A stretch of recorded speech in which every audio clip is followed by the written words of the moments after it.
name is Andrews. I'm part of the Church of Witchcraft, and my specific role is Hierophant, basically just, like I said, keeping things kind of on the rails, helping things guide and that kind of stuff as well, developing some of the programming, that sort of stuff that we use within the church. So things like the mentorship program, any education efforts, any other ministry aspects as well. I generally work with the Synod of Sacred Circle on all of those aspects. Like it was mentioned also, I practice celestial witchcraft. Celestial witchcraft has to do with planetary bodies, very much so the planets, the main ones that you're familiar with, comets, asteroids, that sort of thing, for influences in my magic and for aiding that magic for my witchcraft.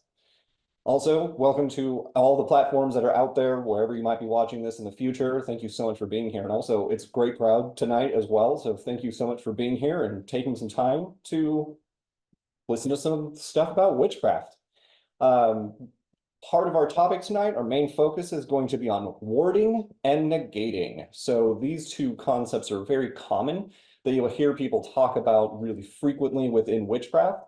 And with witchcraft, it can be very subjective. So there are a lot of ideas about how any of these things go.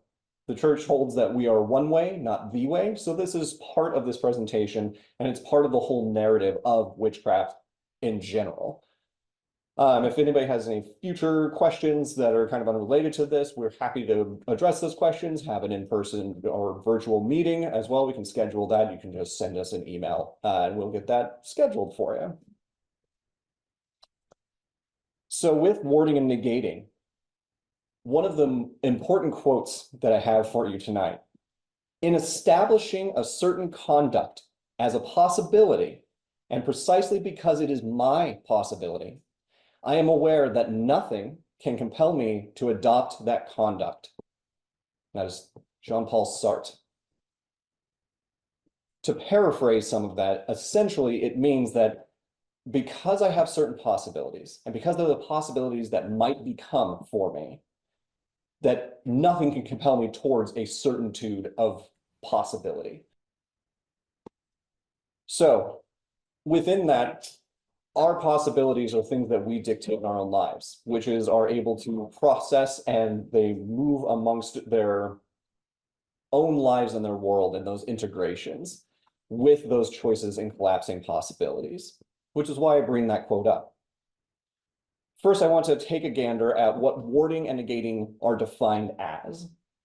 The warding part is that it is defined as the self-preparation of self-dictating your end.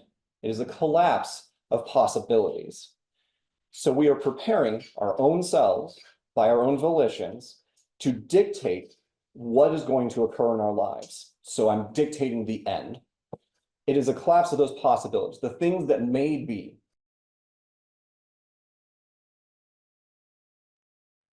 From where we left off, we are defining what warding is and what negating is. From warding, our definition stands as the self-preparation of self-dictating your end. It is a collapse of possibilities. The self-preparation is you making the preparations, whether that's through spells or divination, and that is what is dictating. You are dictating that end, collapsing those possibilities. And to define negating, it is to establish the former, warding, in opposition to external influences such as spells.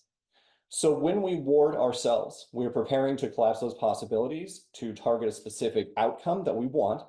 And in negating, we establish that warding in opposition to external influence such as spells.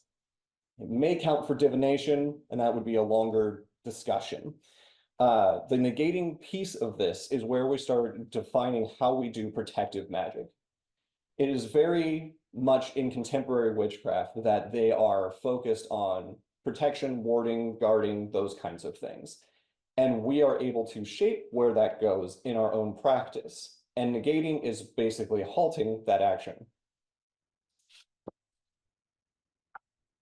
And this relates to our principles of manifestation. The principles of manifestation are also available across multiple sermons that exist on our YouTube channel that you can check out as well. So creating the options that we want in our own life. When we ward something and protect ourselves, we are also negating a possibility that exists, and that is part of our manifestation. Not only can we create something from that manifestation, but we can also deny something from that manifestation. Where this comes into play is specifically a being toward an end, such as a seed to a tree, and being towards death. Being towards an end means that I'm oriented towards the end of something, right? When I'm in a position in my own life, I'm either going towards my eventual end. All of us will die at some point in time. And because of that, some of us will orient towards that eventuality. Others may orient themselves more towards the past. In orienting towards the past, that tends to create anxiety, anguish, and fear, and that kind of difficulty, because you're focused on what's come before you, which is immutable. It cannot change. So being towards an end, or being towards the past, or orienting towards death gives the individual, the person in question, a direction towards or from something. This concept is from Heidegger, and his statement was, a being is fragile if it carries in its being a definite possibility of non-being. I know that's a lot of being statements there, but we become fragile if we hold out that there is some possibility of something not happening, right? If I can imagine the idea that I would end or be harmed by something, such as a spell, a malefic spell specifically, that we will make that kind of fragility possible. And that is part of our manifestation. So that quote really makes a little bit more sense when we think about whether or not we hold something to be self-evident and true. And that self-evidence and truth is something that will shape whether or not we accept that kind of attack on us or that influence externally. This also doesn't necessarily mean something negative. It also can mean something positive. The opportunity for something positive to exist, we can also similarly negate and ward against. This is all part of setting intentions. Manifestation is intention setting. It's for and against things, like I was just saying.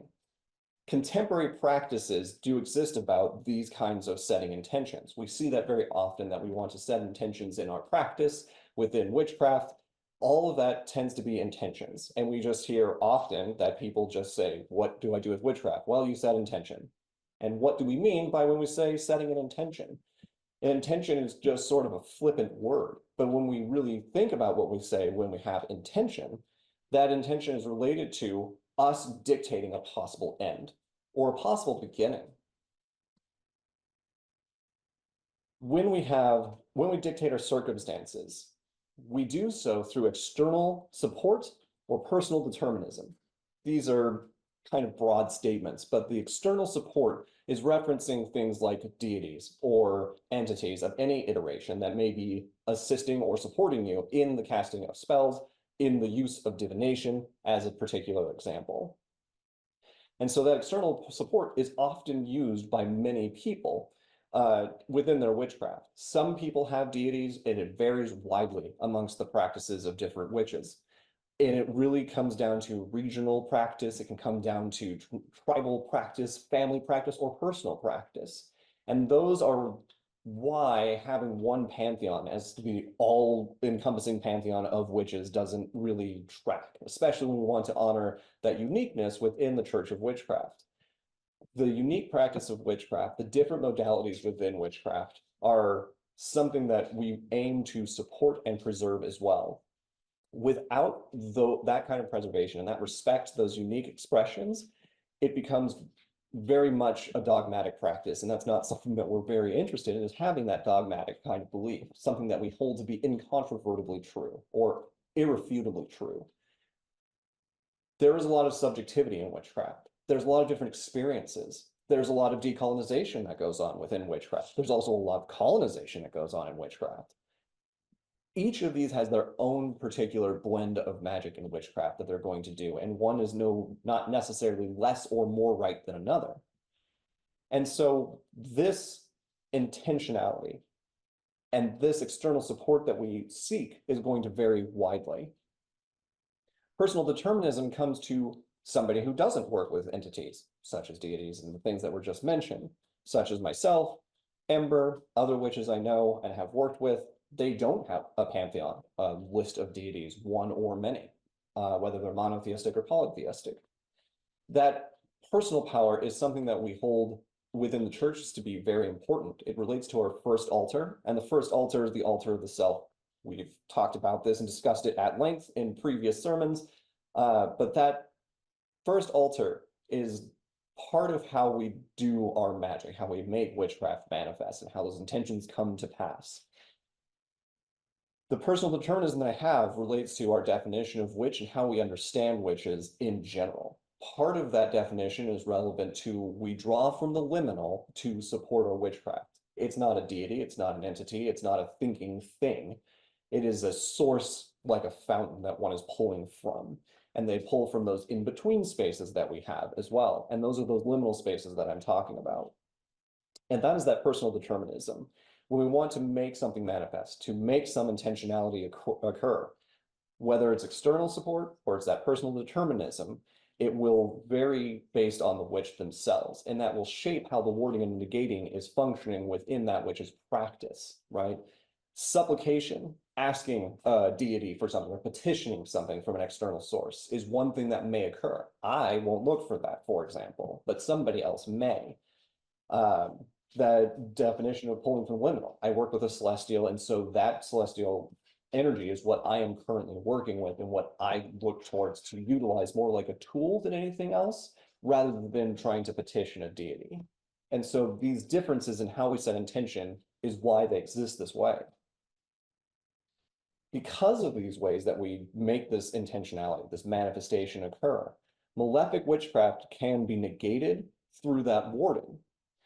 So if something has a negative intention or a positive intention or intention of any kind from whatever source that it is, we negate that through that protection, whether that's through me utilizing one source or another source. It is where that is made animated. Also know that witches dictate the collapse of their possibilities, like I was saying earlier, albeit this is in a narrow margin. Please don't mistake this for not understanding that we can't dictate all possibilities.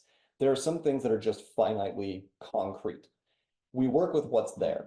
Think about this more along the lines of trajectory, that I can aim trajectory in some direction that I wanted to go. Where that result is going to end up is a whole other matter. And this is why when spells go wrong or divination doesn't have the message that you were seeking, that trajectory may not have been aligned or aimed in the way that you thought it was going to be.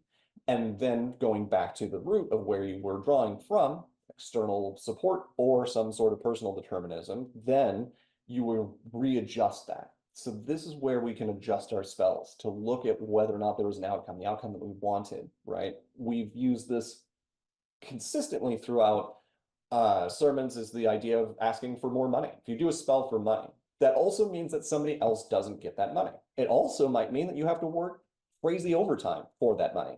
You didn't specify that trajectory. I'm not saying you have to write whole constitutions for your spells, but a closer margin of where you want to go is going to make it more realistic and feasible for you to collapse those possibilities into what you want. And so if I'm warding or negating, I'm not going to necessarily just state, I'm protected, and then do some sort of spell, right? It's going to be more focused along those lines.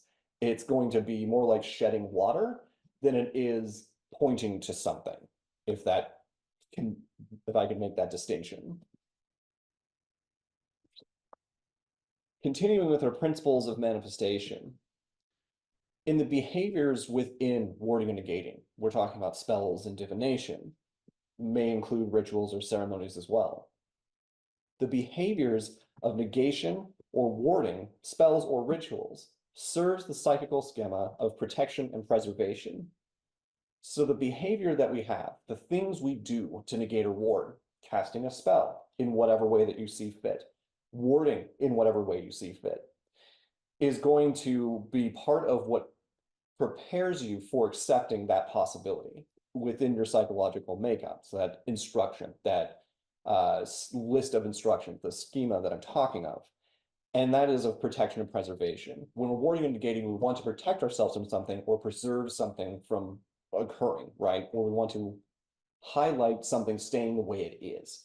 So if something is going to like a fire, if I want to not have a paper burst into flames, if it's next to one, I just move the paper away, right? I am preserving that thing. That is my intentional end. I have a trajectory that I pointed that towards. I did an action and then I came through that. Similarly, our spells function in the same way. So when we're working our spells, we're either protecting or preserving specifically in the idea of warding and negating. The former concept is a dictated narrative by the witches, and it is by those external forces. And so we dictate those possibilities. There is something to be said here for fate, because there are some witches that ascribe to fate or things that are already predictated. And I've talked to some of them, and in my conversations with them, they have said that they can move a particular possibility just a little bit to suit their ends, right? But there is still a fixed point. And this is why I talk more about this being a trajectory than it being something that you're going to do, right? That I'm not going to point to something because it already exists. When I'm warding or negating, we can take that to understand also that when I'm, say, visiting a cemetery, right? There's various things that might be there. There are different attachments that might occur that I'm sure that some of us have experienced or heard people talk about. And if I'm going there, then that negating and warding is something that's important. I don't want to bring things with me back, right? Or I don't want to be bothered by the things that are there. Or I want to go lightly into that space and not to perturb or disturb those things that are already present. And so that is a dictation of those possibilities that might happen. If I go in there and I just start knocking over gravestones, by the way, that would be very hard unless it's a very old graveyard. That's another long story. But I am dictating those possibilities in my own experience of that cemetery. But if I go in there with no idea whatsoever, no behavior, no dictation, there's anything could happen. I'm no longer creating that narrative of my own accord. I'm letting circumstances dictate that narrative. In some instances, I would allow that. Trying to remember the game. Ooh, it's a game that was an app on a phone. And the phone app was basically, it would give you Randonautica. That's what it was. It basically gives you a geolocation that you go to, and you're supposed to follow these in succession. There's no real rhyme or reason to it, and it was about creating a possible experience. And so to play this game, it even instructed the user basically to say, set yourself an intention, right? So before you go on this adventure and we give you these locations, what do you want? Do you want experience? Do you want to talk to somebody? What is it that you want out of this thing? That's starting for you to set up that narrative. The instructional set that was there is following those different geolocations that are given.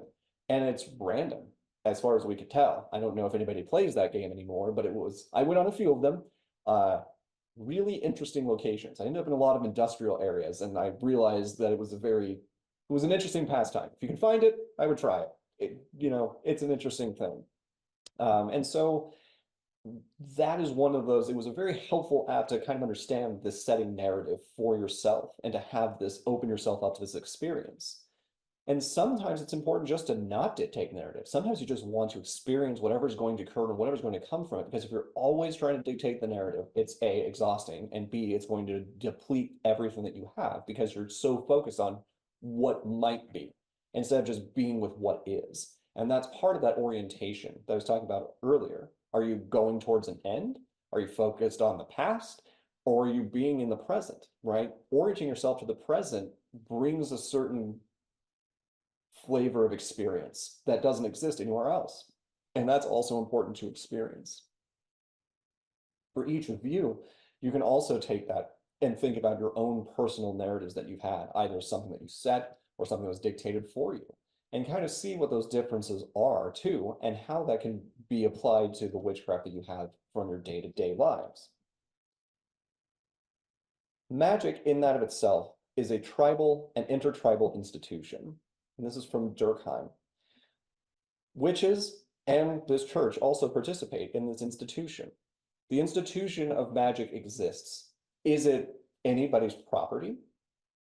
I would reference the ethics sermon about that because I don't know that answer. I'm not sure how we want to say that. Do we have a responsibility? Do our actions with magic or in magic influence everyone else? That's something we might want to consider. How are we shaping that narrative in our community? If we're always geared towards this protective warding side, if we're always geared towards something being a threat or something being dangerous to us, that's what we're putting into the community. Whether or not it's influencing magic is a whole other matter, but it does dictate how we have our interactions, socially speaking. The political community that we have as pagans or witches, or whatever you want to call it, there is this underlying feedback loop that happens. If I keep putting that out there, people are also going to talk about it. That's why I try to make as many sermons as possible so that we're not talking all about the same thing, because I don't want us all to get hyper fixated on one specific aspect of witchcraft. Look at all of them, experience them for yourselves. The mysteries are so called because they're the mysteries. They're there for you to experience in the way that you want to experience them, whether that's with direction and intentionality or just passively, and have whatever is going to come of it be made manifest for you. Maybe it's a mixture of the two. The definitions and understanding follows from us being part of a magical tribal institution. This community partakes in this. We all have certain narratives. There's things that we hold self-evident and true. We hold that witchcraft exists. We say that magic must function at some level in some manner. We all agree that that is a thing that's occurring, that are practicing witches. I don't know if I could find a witch that would say, I don't believe in magic. I feel like that would be almost paradoxical to have a witch being like, nah, magic doesn't exist, I'm still a witch. I'm not sure how that would work, honestly. So that, to me, implies that there has to be at least the commonality of agreement that magic does exist. How, why, or when, or what exists is a whole other thing. But we all at least agree to that, and that's how it becomes tribalized. That's how it can be inter-tribalized as well, because witches are not the only ones that are magic users, right? We have druids. We have indigenous Americans. You have people that are non-witches that are also utilizing magic. Maybe it's called a different thing there, but it's still the same principle. And so it's important for us to have some of these awarenesses within us having these kinds of conversations about what we're introducing and what we're feeding and giving into the community, because it's also what we're going to take away from it. I don't know if I've said this particularly before. There was an instance in a philosophy group that I was part of many years ago that we took exception with Descartes. He famously says, I think I am. You'll know it better as I think, therefore I am. We took exception with that, and realistically, what we came up with as the philosophy group in opposition to this, or at least in addition to Descartes, was I am who you think I am. So whatever I'm putting out there, whatever truth, whatever narrative, whatever anything that I'm dictating, whatever I'm expressing outwardly, is then reflected back to me by those that are listening to it. That then reaffirms what I've been saying. And that is part of how I make intention and how I make manifestation, right?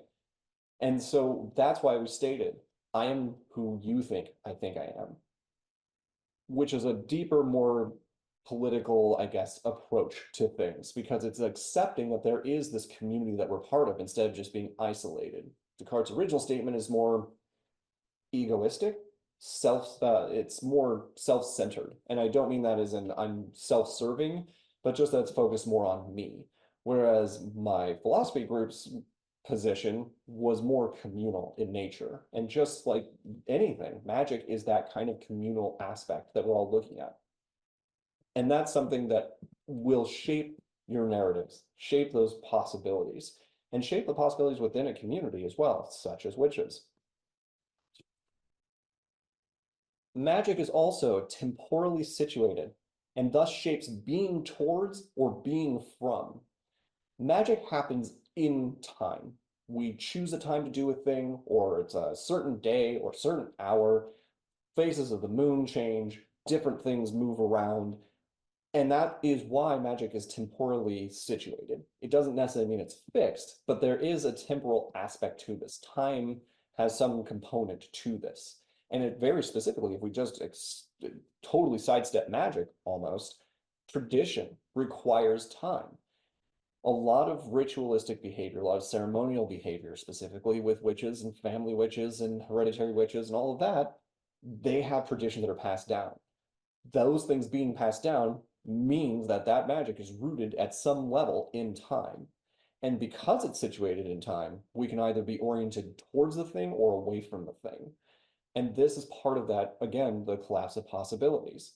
If I'm situated in a certain way, so if I don't want the end, for example, of somebody having some malefic intent towards me, then I can situate myself away from that thing, away from that possibility, instead of going towards that possibility. And going towards that possibility would look more along the lines of, I'm scared, I need to protect, I need to defend, I need to always put shields up. That's being oriented towards the thing that is temporally fixed, such as magic or a curse or a hex or any of those kinds of malefic magic things that are going on. Whereas if I'm situated the other direction, then I can be fixated on where did I come from and where do I want to stay in that space. I don't want to have that kind of shift in my own life, and I dictate that statement. And so this is part of that warding and negating that I'm talking about, how you shape those possibilities, and orienting the self with magic being a component of time being part of magic allows us to dictate whether we're going towards that possibility or away from that possibility that is being imparted onto us. This is where that possibility of accepting a positive spell, in your opinion, or a negative spell, in your opinion, right? If somebody's like, man, I just want this person to do well. I want, let's say it's a sick family member. I want to do a positive spell for them. I can also dictate that I don't accept that. You don't have to take somebody's gift. It's not required of you to accept that. That has other social implications, to be fair, but you don't have to, right? It does set up some power dynamics as well. When we get gifts, for example, this is one of the marketing tactics that is really easily understood. Within marketing, they give you a gift. Hey, we'll give you this free thing if you come to this presentation. You feel morally obligated then to attend the thing because you got or accepted the gift in that way. You situate yourself towards the thing you're going to get, and then you didn't dictate your narrative. Somebody else did that, but you accepted that direction towards something. Just like in magic, if somebody's doing something positive for you and I want to accept it, I then collapse towards that possibility. I make that more manifest in my own life. And so magic then is temporally situated, and thus the shapes being towards or being from. How close am I on time? Am I doing on track? Oh, good. I am on track. What do you got me? I have to keep checking. I'm getting better at this time thing, but time is still a weak concept for me. Continuing our exploration of warding and negating, we're going to get to some thinking shenanigans, some more thinking shenanigans. By establishing something as it is, we simultaneously shape something that it isn't. So for example, if I say something's a pencil, then it's a pencil, and it can't be anything else, right? I can try to use it as something else, but it probably won't work very well, right? A pencil is not a banana, and vice versa, right? If I define things, they become that which they are. They are fixed. You temporally situate that thing into being at that time, that particular instance. Just by stating something, you are fixing it at a point as a thing and not as other things. Categories both affirm and negate things. So if you start categorizing things, you can affirm things that are occurring or negating things that are occurring. If I categorize a spell, then I'm affirming or negating. So when we make delineations, differences or specifics around what a spell is intended to do. So destructive versus constructive is a categorization, as an example, or malefic and benefic is another categorization. And we can affirm and negate things with that. If there is something that is affirming, then I know that I can work with that thing. I work in the reverse most often, meaning that I work with what something isn't, because that usually gets me closer to the thing that it actually is. So I know that a pencil is not a banana, so it can't be a banana. The more of those things that I definitely am sure it's not, the closer to its actual thing it probably is. Everybody with me? I know that was a little bit of some weirdness there, right? But the same thing, if we categorize these spells, we can also affirm and deny them as such. This echoes something else as well. I've referenced this before, but Hermetic philosophy specifically. So the Hermes Trismegistus, all that stuff, right? It provides a familiar relation between states, a one and a zero, something or something that isn't, categories, that kind of thing. This is a common relation that we've seen before. It's very familiar to us, right? Dark and light, all of these kind of dualities, these polarities as well. Hermetic philosophy talks more about them being polarities than anything else. So there's a gradation, right, of, let's say, hot and cold. There's basically, they're the same phenomenon. Hot is just less cold and cold is just less hot. Along that spectrum, though, there's a lot of different ideas between what is hot and what is cold, and that is where subjectivity comes in. And with warding and negating, either I can affirm that somebody is able to do this, or I can deny that somebody can curse or do something malefic to me. And I'm falling somewhere in that polarity. And that allows me to affirm or negate something by categorization. And it hails, or at least has similarities within Hermetic philosophy. It's actually where I personally started seeing where magic is. And this is something that will probably reach more of you. It'd be more familiar contextually to you, that think about depression. We stay in states of depression because of of a lot of different reasons, but ultimately it's within us. Whatever's going on, our reactions, those kinds of things, depression occurs for whatever reason. We can choose to stay there and not work on anything, or we can try to move past it or adopt it, or at least accept that it exists and be able to move on from that point. Again, a kind of a principle of manifestation. It's a trajectory, right? I don't know where or how that depression is going to be managed. At some level, it will be, though. And if I aim that trajectory, I can slowly start moving away from that point. The same thing holds true for happiness, that I can either stay in a happy state and remain there. Like when you have a really extravagant time with friends or what have you, it feels like no time is passing. You feel like it's infinite time, and then suddenly it's over. However, if you are able to stay in that state longer, you have a lot of control. And this is part of that narrative, just as with warding and negating. The pendulum swings between these states. Let's use depression and happiness in these examples. I can either keep myself in that depressive state, or I can move myself more to that happy state. If I'm talking about warding and negating, I can either accept the influence that's occurring, or I don't accept the influence that's occurring. And I can stay at one of these points. And I do that through my spells, through the divination, through those kinds of workings that we do with witchcraft, right? I'm sure all of you have experienced some extended period of sadness and how long it feels like you've been there. And that is a perception thing. Just as if I have to always protect or I don't have to protect at all, I can stay at one of these 2 points or somewhere in the middle of that, just like Hermetic philosophy suggests. Naming is another really important piece to this. A name of an inanimate or animate object or thing fixes it as that thing and not as other things. That thing is dangerous. It now has fixed that as being a dangerous thing to you. It is now in your reality that that thing exists as a danger to you, a threat to your existence. This goes back to a being is fragile if it carries in its being a definite possibility of non-being.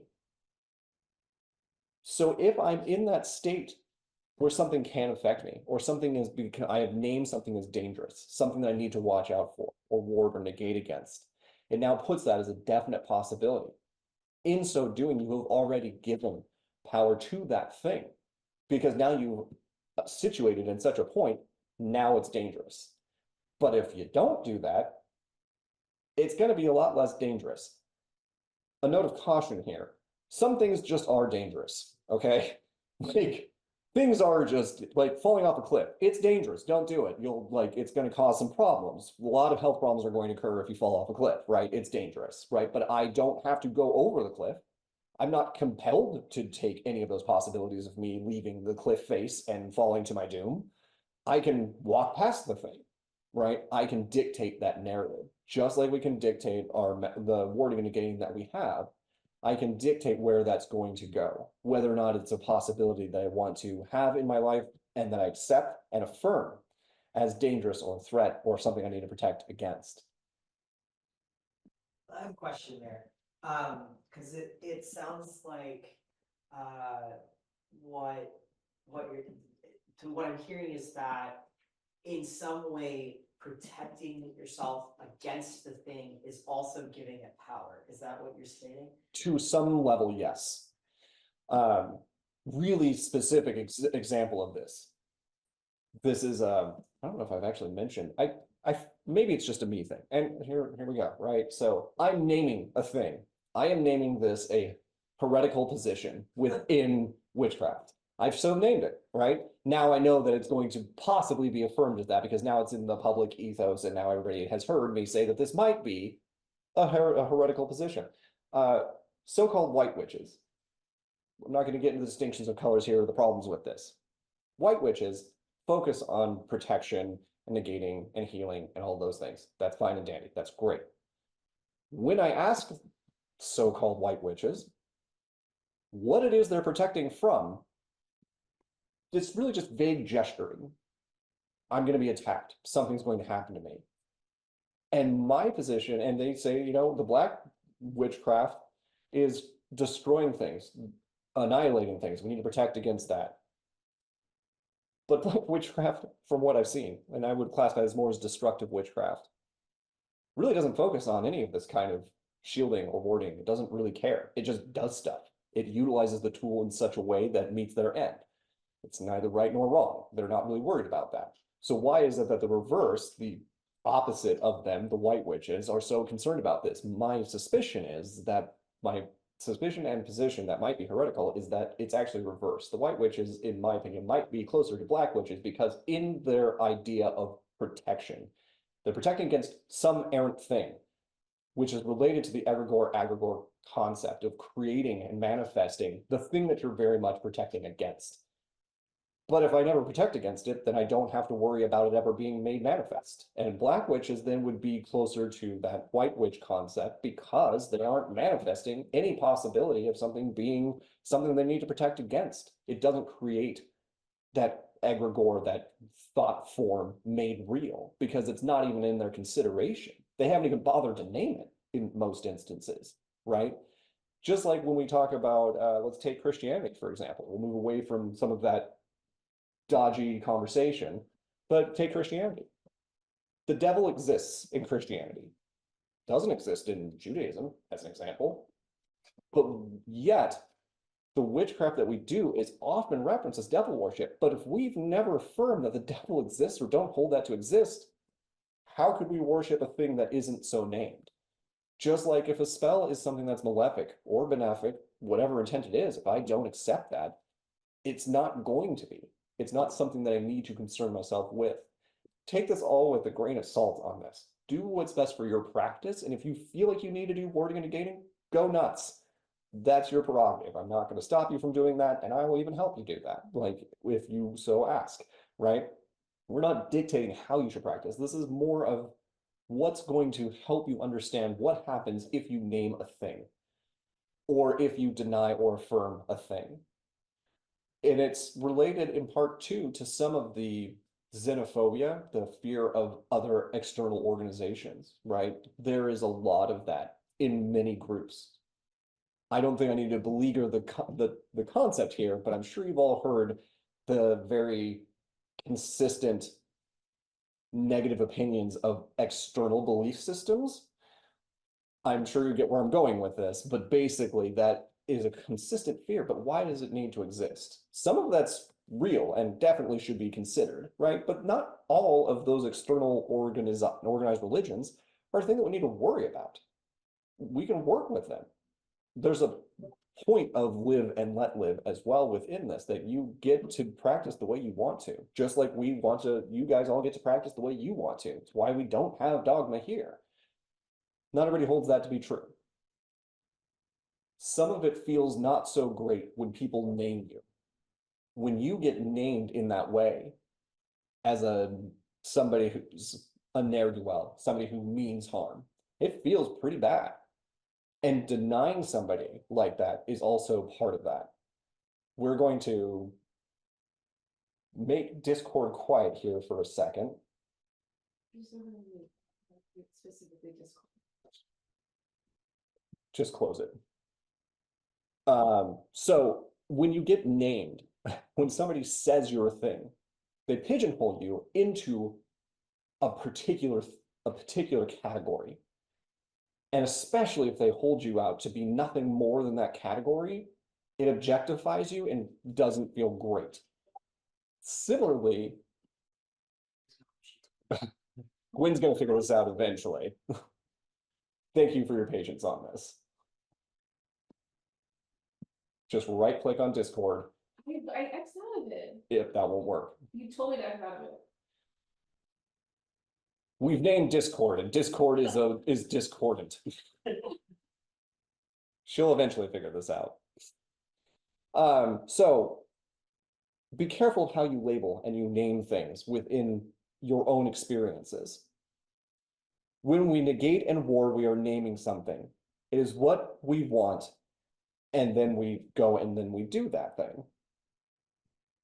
The act of naming allows us to sunder or destroy, or to arrest and stop actions, physical or metaphysical. If I don't have those things named, how would I know to do any sort of magic? I'm not doing a spell if I have no name for it. I'm not saying name your spell like superpower squirrel destroyer. I'm not saying do that. I'm just saying that you should name your spell what it's going to do. Give it some instruction. And we're shaping and categorizing what that piece of magic that we're working with is going to be for. And that naming is what is helping us do that magic by naming it that thing. If we never named anything, we wouldn't know. We wouldn't have archetypes. We wouldn't have things like the major arcana that have names. And we interface with those named objects, those named concepts.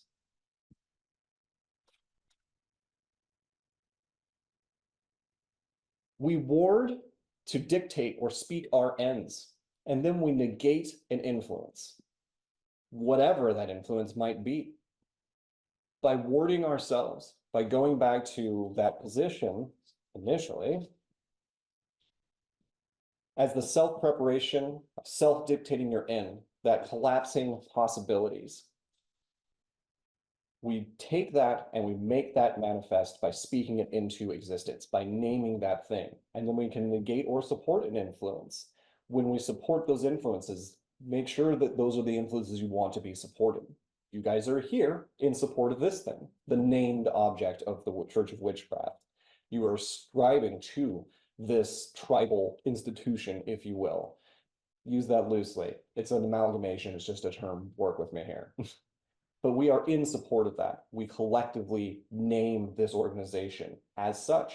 And by your participation in that naming, we are affirming something that I would argue is positive, that has a net gain in our individual lives and as a community too. And so naming doesn't just work one direction. It doesn't work just for one side of the polarity or the other. It does work bidirectionally. And that's something important because you can't just make something stay where it is. Because things are going to be oriented as going towards a thing or an inevitable end or away from that inevitable end. So that's why lobsters frustrate me actually, because they're almost immortal if they didn't run out of energy, because they just molt until forever basically. And then at some point they just run out of molting and they just stay that size until they're eaten, I guess. Like, that's a worrying concept, right? You can't just stay fixed at a certain point. Eventually, senescence, eventual waning of the physical form is going to happen. Eventually, the ideas behind something are going to wane. The influence is going to be less important or relevant. Take any number of artists that have waned in their importance or relevance. They're supposed to. They need to make that room. And it's part of how we move through these cycles. It is part of that liminal reality that we have. Orient yourself towards or from a potential named influence. Do you want to go towards or be oriented towards that death aspect? Do you want to orient yourselves to an end goal? Do you want to situate yourself more in the present to experience, or do you want to situate yourself more to the past and wring your hands over what's already happened that is immutable and can't be changed? As far as I'm aware, time travel is not a thing, and as far as I've not been able to figure out yet that witchcraft for time is not like a thing, as far as I've found thus far. I have So orient yourself. Can you go over, can you say that one more time? 1 second. Orient yourself. Go for it. Sorry, yeah. Okay. Can you say the orient yourself towards or from a named, can you say that part again? Yeah, you orient yourself towards or from a potential named influence. Is that relatively clear? Do you need a little more? Yeah, I just wanted to write that down. Cool. Next time, just throw up the raise hand thing. Oh, so I sorry. know that you're asking questions. It's okay, I just have it muted, sorry. And when we orient ourselves like this, we are speaking our truths, the truths that we understand for ourselves in our own reality. I can't speak your truth. You can tell me about it, but I can't know it. I didn't realize I was going to reference this, but there's another person who wrote an interesting piece. His last name is Nagel, and he wrote a piece called "What It's Like Being a Bat." You can't know what it's like to be a bat. Even if you were in your brain to imagine yourself as a bat, you are a human imagining you're a bat imagining that. You can't actually be that without becoming a bat. And even if you started as a human, then you became a bat by some miraculous occurrence, you still would be a human having experience of a bat. It wouldn't be the experience of batness, right?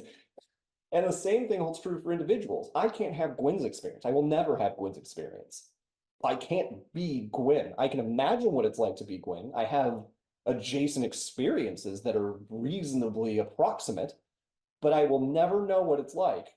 Even if it's the same thing, I will never know what it's like.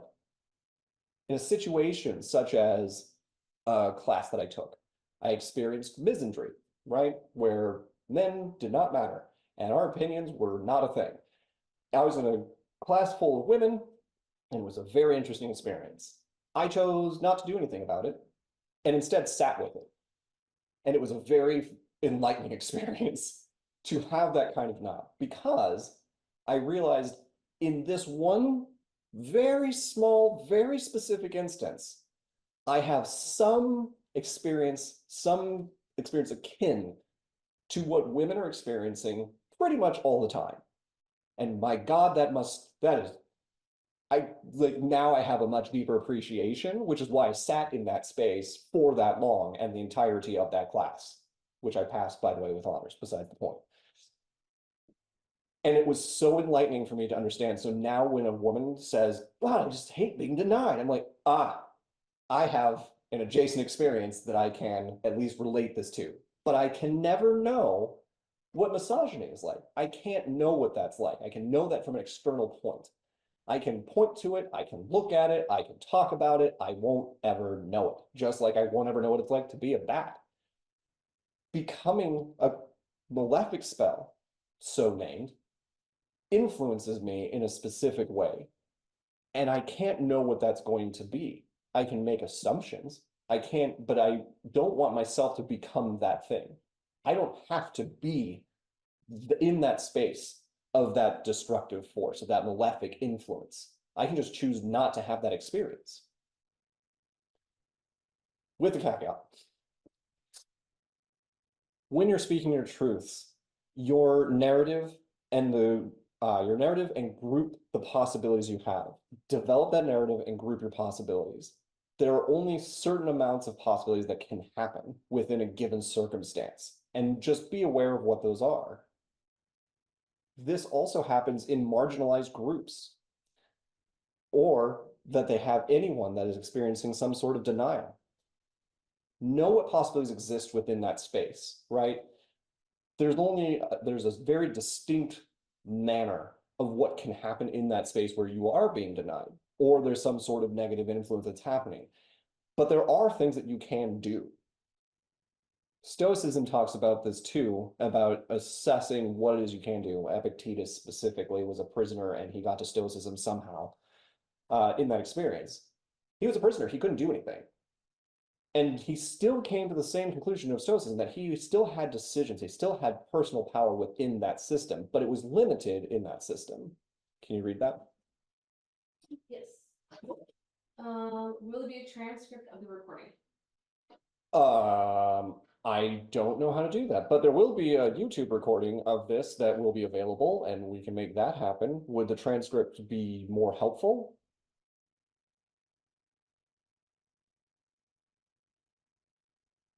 I will continue until I have an answer for that. So marginalized groups spoke their truth.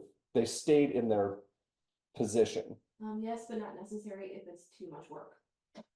Let me work on it and we'll see what we can do. So those marginalized groups dictated a narrative, the narrative what they wanted, and then became into that narrative and grew into that through a variety of different means. But they dictated their narrative and became something and manifested. They made it through that intentionality. Demonic intelligence, mastering that demon, requires this to be in keeping with what truly is. There are immutable things that are happening. There are things we can't just change. I can't just dictate lead into gold. Like I can't just say, this is now gold. That's not really going to work, right? There's a whole series of steps that would need to occur that is way beyond my level of desire to even start doing to make lead as valuable as gold. It would just not be worth my time. It is an immutable fact that lead is just not as important as gold for whatever reason. So I need to work within the circumstances that I've been given, just like Epictetus did, just like we each do with each of the circumstances that we're presented. But if we know our possibilities and we can at least see some of where we want to go, we can pick from those kinds of possibilities and shape where we might end up along that polarity line that I was talking about earlier, just like with a spell. Because if somebody's doing a malefic thing to me, right, and they want to do a hex or curse or want to hurt or harm, then I have to know what's possible within that. I could use obsidian.